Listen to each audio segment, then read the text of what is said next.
আসসালামু আলাইকুম ভিউয়ার্স, জায়েজ কুকিং স্টুডিও থেকে আমি ফারজানা আজ এসেছি আরও একটি মজার খাবারের রেসিপি নিয়ে। আজ রান্না করে দেখাবো ইলিশ মাছের ডিম দিয়ে কাঁচা কলার একটি খুব মজার ভাজি। গরম ভাত, রুটি কিংবা নান, রুটি, পরোটার সাথে খেতেও ভীষণ মজা লাগবে। আপনারা অবশ্যই একবার ট্রাই করবেন। চলুন কিভাবে রান্না করলাম আমার সাথেই থাকুন।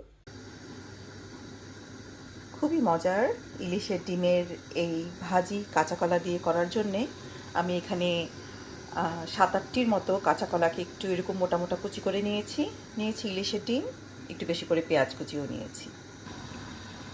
চুলায় প্যান দিয়ে তেল গরম করে নিয়েছি। এখানে পরিমাণের চেয়ে একটু বেশি তেল দিতে হয়।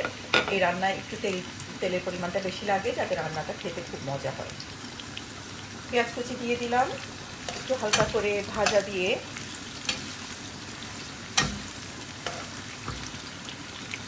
এর মাঝে মশলা অ্যাড করে দিব। মশলা এখানে খুব বেশি কিছু অ্যাড করতে যাব না, যেহেতু এটা ইলিশের ডিম। ইলিশের যে একটা অরিজিনাল অথেন্টিক ফ্লেভার আছে, সেই ফ্লেভারটাকে বজায় রাখার জন্য, অটুট রাখার জন্য আমি খুব বেশি রকমের মশলা এখানে ব্যবহার করতে যাব না।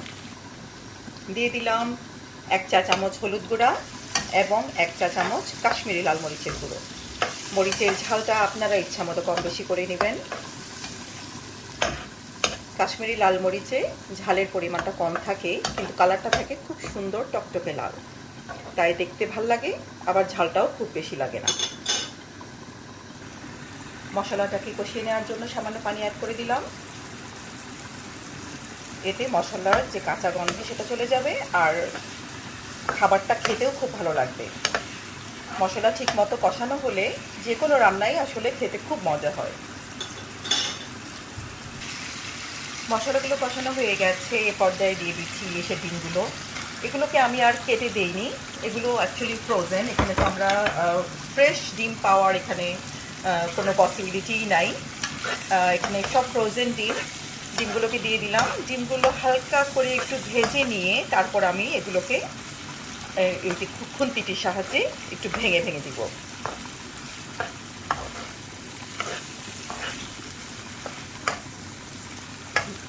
মাছের ডিমটিকেও আমি মশলার সাথে একটু কষিয়ে নিচ্ছি।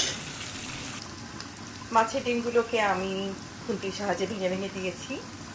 এখন এর মাঝখানে কেটে রাখা কাঁচা কলাগুলোকে দিয়ে দিচ্ছি। সবগুলোকে একসাথে একটু ভালোভাবে নেড়েচেড়ে মিশিয়ে ঢেকে রান্না করবো 5 মিনিটের জন্যে। কাঁচা কলা দিয়ে আমি খুব ভালো করে নেড়েচেড়ে মিশিয়ে নিলাম। কাঁচা কলা কিন্তু একটি খুবই পুষ্টিসম্মত সবজি, পেটের জন্য খুবই ভালো, আর এতে আয়রন ভরপুর। যাদের শরীরে রক্ত স্বল্পতা আছে তারা অবশ্যই কাঁচা কলা আপনাদের খাদ্য তালিকায় রাখবেন। আর এই খাবারটি খেতে কিন্তু ভীষণ মজা, আপনারা বাসায় অবশ্যই ট্রাই করবেন। কাঁচা কলা দিয়ে ঝোল করে রান্না করে খেতেও মজা লাগে, ভাজি করে খেতেও অন্যরকম টেস্ট। আপনারা অবশ্যই একবার ট্রাই করে দেখবেন। ভিউয়ার্স, আপনারা হয়তো লক্ষ্য করেছেন আমি কিন্তু এর মাঝখানে হলুদ, মরিচ এবং পেঁয়াজ ছাড়া অন্য কোনো মশলাই অ্যাড করিনি। আমি রান্নার ফাঁকে পরিমাণ মতো লবণ দিয়ে দিয়েছি।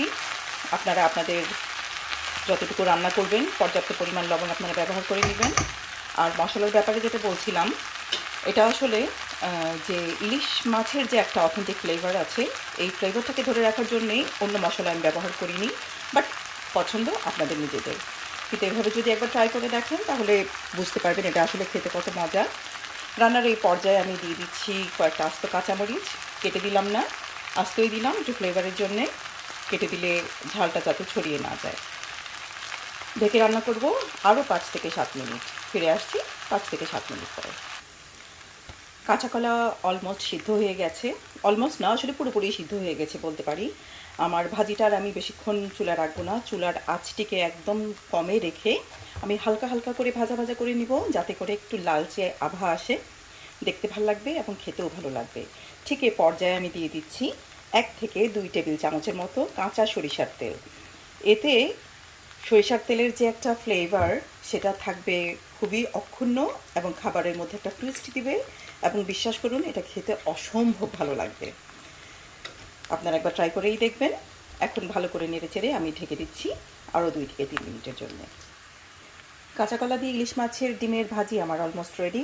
দিয়ে দিচ্ছি কিছুটা ধনেপাতা কুচি, এটা অপশনাল, আপনাদের ইচ্ছা হলে দিবেন। আমি পছন্দ করি তাই দিয়ে দিলাম, একটু বাড়তি ফ্লেভারের জন্য। এখন আমি চুলার আঁচটি বন্ধ করে ঢেকে রাখবো 5 মিনিট পর্যন্ত। 5 মিনিট পর্যন্ত ঢেকে রাখছি, ফিরে আসছি 5 মিনিট পর। তৈরি হয়ে গেল ভীষণ মজার ইলিশের ডিম দিয়ে কাঁচা কলার ভাজি।